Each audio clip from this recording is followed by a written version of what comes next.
আজ তোমার জন্মদিন, আজকে ক্লাসের বাচ্চাদেরকে বকবো না, সবসময় স্মাইল করতে থাকবো।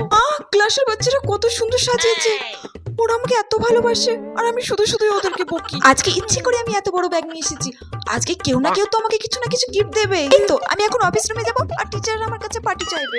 আগে তো বন্ধুরা জন্মদিনে পার্টি চাইতো, আর এখন টিচাররা আমার কাছে পার্টি চাই। সারা জীবন কি বার্থডে পার্টি দিতে থাকবো নাকি? ম্যাম আমাকে কেক কিনেছে, কেক কাটি চলো। এরা আবার চকলেট কেক নিয়ে চলে এসেছে। উফ, শিক্ষক দিবসের দিনই তো আমি বললাম যে আমি চকলেট কেক খাই না, ওরা আবার চকলেট কেকই নিয়ে এসেছে। বুঝতে পারছি না ওরা আমার জন্য এনেছে না নিজেদের খাওয়ার জন্য এনেছে। Ma'am happy birthday. ও তোমাকে ফেভারিট টিচার বলতো আর ও শুধুমাত্র আমার জন্য একটা পেন এনেছে। ও তোমাকে একদমই পছন্দ করতো না। ও বাবা, ও এত সুন্দর একটা ইয়ারিং এনেছে। আগের বার তো আমি ওকে অঙ্কতে ফেল করে দিয়েছিলাম, তাও এত ভালো গিফট দিয়েছে। ফুল কেন তো আমি বুঝতে পারি না, ফুলটা তো কালকে খারাপ হয়ে যাবে, একটা চকলেট আনতে পারতো। এই বাবা, ক্লাসে বাচ্চাগুলো এত লাফালাফি করছে কেন? উফ, এ তো আমার জন্যই করছে। উফ, আমি তো ওদেরকে কিছু বলতেও পারছি না, আমি বিশ্বাসই করতে পারছি না ক্লাসের বাচ্চাগুলো আমাকে এতটা ভালোবাসে। এটাও তো হতে পারে ওরা ক্লাস করবে না বলে নাটক করছে।